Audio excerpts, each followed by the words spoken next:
ထားလမ်းပိုင်းတွေကိုကမ်းခြေတလျှောက်ဖောက်လို့ဖို့အာနာသိန်းတမရအတူကတော့မနေ့ကပဲဆက်ပြီးတော့ညွှန်ကြားသွားပါတယ်လေကျွန်တော်အချင်းချင်းလေးဖတ်ပြပါမယ်။ရေးတော်ဝယ်ရထားလမ်းပိုင်းတွေကိုလက်ရှိလမ်းထက်ကောင်းမွန်ပြီးတော့ပင်လယ်ကမ်းခြေတလျှောက်ကိုမောင်းနေနိုင်တဲ့နော်ပင်လယ်ကမ်းခြေတလျှောက်ကိုမောင်းနေနိုင်တဲ့ပြည်ပခရီးသွားတွေကိုဆွဲဆောင်နိုင်တဲ့လမ်းတစ်ခုဖြစ်အောင်ဖောက်လို့ဖို့အာနာသိန်းတမရလူယုံမှာခွေးချဖို့မရောက်နိုင်ကအဲတိုင်းကိုပြောသွားပါတယ်လေအဲ့တော့ကျွန်တော်လည်းဆဲလို့မနိုင်တော့ဘူးတင်ကသူကသူ့ရဲ့စိတ်ကူးထဲမှာရှိသမျှဒါတွေအကုန်လုံးကိုလေကြီးမိုးကြီးမိုးလာခဲလာနဲ့အယူချီပန်းဗရမ်းမလာတွေကတော့ဆက်ပြီးတော့ပြောနေအောင်ပါပဲသူ့ရဲ့ရပောင်းတွေကစီမံချက်အတွင်းမှာနိုင်ငံတကာနဲ့အာဆီယံလည်းလူရမသွင်းအသိမှန်ပြုမထားတော့ပြည်တွင်းထဲမှာရှိတဲ့ပြည်သူတွေများတို့အစိုးရတူကိုထောက်ခံလာမလားဆိုပြီးတော့ဒီရက်တရာအတွင်းမှာတော့ဒီလိုမျိုးသူ့စိတ်ကူးထဲရှိသမျှအယူချီပန်းစကားတွေကတော့ညံကြီးရှိမရောက်နိုင်တဲ့ကောင်ဆက်ပြီးတော့ထုတ်ပြန်နေအောင်ပါပဲနောက်လာမယ့်ရက်တွေထဲမှာလည်းအာကာသထဲမှာမြန်မာနိုင်ငံလှုပ်မဲ့ဂျူလူတွေပါတယ်အဲ့ဒီအကြောင်းတွေပါပြောမလားမသိဘူးသူကရုရှားနဲ့ကလည်းအဲ့ဒီအာကာသဆိုင်ရာကိစ္စတွေကလည်းအခုရန်ကုန်မှာပြကန်းတွေပါတယ်ဖွင့်ထားတယ်ဆိုတော့ဒါနဲ့တင်အားမရသေးပဲနဲ့ဗလောက်ထိစောက်ရှစ်မရှိလဲဆိုရင်ကြံခဲ့တဲ့ရပန်ရ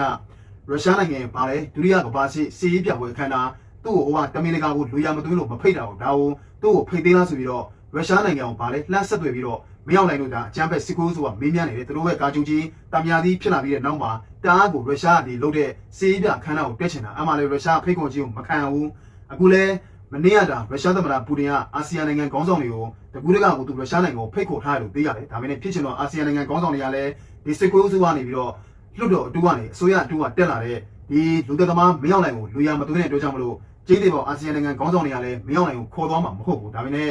ရုရှားပူတင်ကတော့ဗျာဒိတ်ဒေါ်လာကျွမ်းမင်းကတော့သူ့နိုင်ငံရဲ့ဆက်လက်တဲ့ပြည်စည်းတွေကိုနိုင်ငံကိုကျင်းထက်ရောင်းသမျှကိုနိုင်ငံဝယ်ပေးနေတဲ့မရောက်နိုင်ဘူးတော့မကောင်းတဲ့လို့တကူးတကတော့ဖိတ်ချင်ဖိတ်လိမ့်မယ်အဲ့တော့အဲ့ဒီကိစ္စနဲ့ပတ်သက်ပြီးတော့မနေ့ကအေယာဝတီရဲ့ဖော်ပြချက်အရဆိုရင်လည်းကျွန်တော်မှဦးတက်နေအောင်ရည်နေရတယ်တခြားမဟုတ်ဘူးရုရှားအာဆီယံထိပ်သီးအစည်းအဝေးတက်ခွင့်ရယူတဲ့ရုရှားတန်အမှတ်နဲ့စစ်ခွေးအုပ်စုကတော့အဓိကဆွေးနွေးနေပါတယ်သူတို့ခေါ်မှာပေါ့ရုရှားတန်ယုံကတန်မကိုခေါ်ပြီးတော့လုပ်ပါမင်းတို့ဒီဗျာဒိတ်ဒေါ်လာကျွမ်းမီးကိုပြောပေးစမ်းပါအာဆီယံနိုင်ငံခေါင်းဆောင်တွေဖိတ်ထားတော့သူလည်းတမယာသီးဖြစ်ခါစားအခမ်းအနားလေးပါလေတက်ဖို့တွေရှေ့အောင်လို့ဆိုပြီးတော့ဒီစစ်ကောင်စီရဲ့နိုင်ငံခြားရေးဝန်ကြီးတင်ပေါင်ဆွေဆိုတဲ့ကောင်ကတော့တနေ့ကနေပြီးတော့မှရုရှားတန်မတ်ကိုခေါ်ယူပြီးတော့ဆွေးနွေးတယ်ဆွေးနွေးတာမဟုတ်ပါဘူးအမှန်တကယ်ကဒုဖက်မတက်ကိုခါခါရတောင်းပန်တာပါကျေးဇူးပါအာဆီယံအခုရုရှားထိပ်သီးဆွေးနွေးပွဲဟာအာဆီယံနိုင်ငံခေါင်းဆောင်တွေကတော့လူရသွင်းပြီးတော့မရောက်နိုင်အောင်ခေါ်သွားမှာပို့ကိုကပူတင်ကိုယ်တိုင်ကဒီကူကလှမ်းပြီးတော့ခေါ်တယ်ဆိုရင်တော့အဲ့ဒီမှာမကောင်းတဲ့လို့သူတို့ရုရှားမှာတွေ့ကောင်းတွေ့ပါလိမ့်မယ်ဒါကတော့ညံကြီးရှင်ခွေးချဖို့မရောက်နိုင်တာပြည်တွင်းမှာလည်းလူရမွေအသိမှတ်ပြုမခံပြည်ပမှာလည်းနိုင်ငံတကာနဲ့အာဆီယံလည်းအသိမှတ်ပြုမခံလူရသွင်းခြင်းမခံတော့ဒီလိုမျိုးပဲရှေ့ကကျွန်တော်ဖတ်ပြခဲ့တဲ့ရပောင်းတရားစီမံချက်တွင်းမှာဘာလုပ်ပေးမယ်ညာလုပ်ပေးမယ်ဆိုပြီးတော့ပြည်တွင်းမှာရှိတဲ့ပြည်သူတွေများသူတို့အစိုးရတူကိုထောက်ခံလာလိမ့်မလားဆိုပြီးတော့အယူချီပန်းပေါက်လို့ပေးသားစကားတွေကတော့ဆက်ပြီးတော့ပြောနေဦးမှာပါပဲကဲတော့ရှေ့ပိုင်းမှာဒီခွေးချဖို့မရောက်နိုင်ကြောင်းပြောလိုက်တာဗီဒီယိုဖိုင်လေး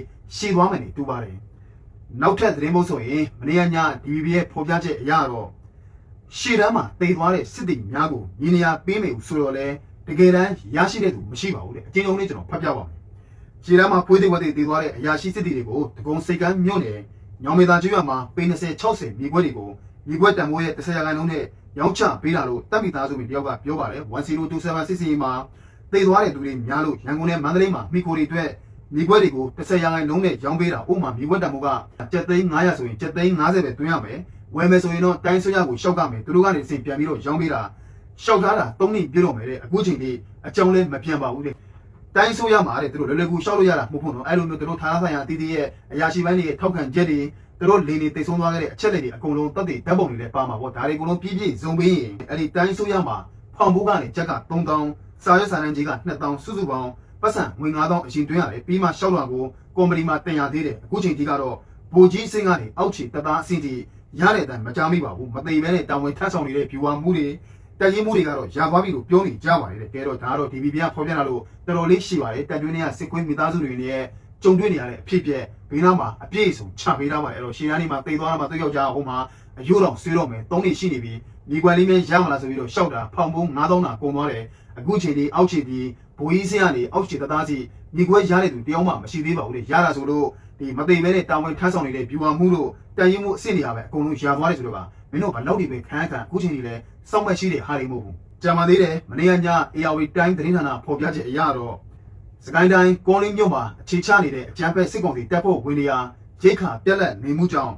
စေယုံသုံးတဲ့အရက်ပြန်ကိုစားခတ်ပြီးတော့အရက်အဖြစ်ပြုလုပ်300မှာဘိုးသက်စင်းများနဲ့မှားယွင်းပြီးတော့ရုံးမိသဖြင့်9ဦးလုံးအစိမ့်မိသေဆုံးကြောင်းသိရှိရတယ်အမှန်လေးစိတ်မကောင်းကြီးဖြစ်လိုက်တာအယောက်က9ယောက်လေးဖြစ်သွားလို့အမှန်တကယ်ကတိုက်ရင်တရင်လုံးကိုမှားပြီးတော့တောက်လိုက်ရမှာ9ဦးလုံးနေရာမှာနေပွဲချင်းပြီးသေတာကိုတော့အတီးပြုတ်နိုင်တယ်ဟု ကောလေးမှာရှိတဲ့စီရေးသတင်းမြစ်တွေကလည်းပြောပြထားတယ်ကြံအစိတ်တဲ့နဲ့စစ်ခွေးတွေကိုမူဝင်းတုံစေယုံကိုအရေးပေါ်ပို့ဆောင်ကုသနေရပြီးတော့အခြေအနေမှာစိုးရိမ်ရတဲ့အတွက်ကြောင့်မလို့သေဆုံးသူတွေပါထပ်တိုးလာနိုင်ကြောင်းသိရှိရပါတယ်ဒီလောက်ထိငတ်ပြတ်နေတဲ့ကောင်တွေသေလာတော့နေသေးတယ်မင်းတို့ကောင်တွေသေလာတော့ယူတန်းသေရတာပို့ဖို့တော့ပြင်းထန်စွာအစိတ်မိပြီးတော့ခန္ဓာကိုယ်ထဲမှာဒီစစ်ခွေးတွေတော်တော်လေးဒီကောင်တွေပြင်းထန်သွားမသေးခင်မှာအလိုလဲခံစားပြီးမှသေသွားရဆိုတော့အဲ့ဒါပြည်သူကျိန်စားတွေမင်းတို့မိနေရလေမှတ်မိဝင်မလားတက်ကြီးရိုတွေဟိုမှာကြံခဲ့တဲ့နှိမ့်လောက်ကမပြင်းနိုင်လို့ရဲဆက်ကိုတက်ဖြတ်သွားပြီးတော့ခန္ဓာကိုယ်မှာနံရိုးမှာပေါ်အမဲပုံတွေကိုပေါ်သွားတဲ့စစ်ခွေးတွေအဲ့ဒါမင်းတို့ပြည်သူတွေရဲ့ဝတ်တွေလဲတာပဲပြည်သူကျိန်စားတွေမိနေတာအမှန်တကယ်ကခွန်းလေးကောင်နဲတော်နဲသွားသေးတယ်အဲ့ဒီအကြောင်း30လုံးမှာတခါတည်းပြင်းနေသွားအစိတ်မြေသွားအောင်ပါကျွန်တော်လည်းပြောရတာအကုသိုလ်တွေများနောက်ထပ်သတင်းတွေပဲကိုလှဲလဲရအောင်ပါတိုက်ပွဲသတင်းတွေကတော့မနေ့ကညတွေကအကုန်လုံးပေါင်းပြီးတော့ပြောပြပါတော့ဒီနေ့မနေ့တိုက်ပွဲသတင်းတွေတိတ်ပြီးတော့ထွေထူးမရှိပါဘူးအဲ့တော့စေမကောင်းစရာသတင်းကတော့အခုကြံခဲ့တဲ့ဧပြီလတလတဲ့အတွင်းမှာဧပြီလတလတဲ့အတွင်းမှာစစ်ခွေးတပ်ကတိုက်ခိုက်မှုတွေကြောင့်ပြည်သူ144ဦးသေဆုံးခဲ့ရပြီးတော့205ဦးဒဏ်ရာတွေရရှိကြောင်းအာရဗီယာပဲမနေ့ကညစစ်တမ်းကောက်ယူထားပါတယ်ဒီနောက်မှာဒီစစ်တမ်းဇယားခွက်တွေကိုချပေးလာပါတယ်ကျွန်တော်တို့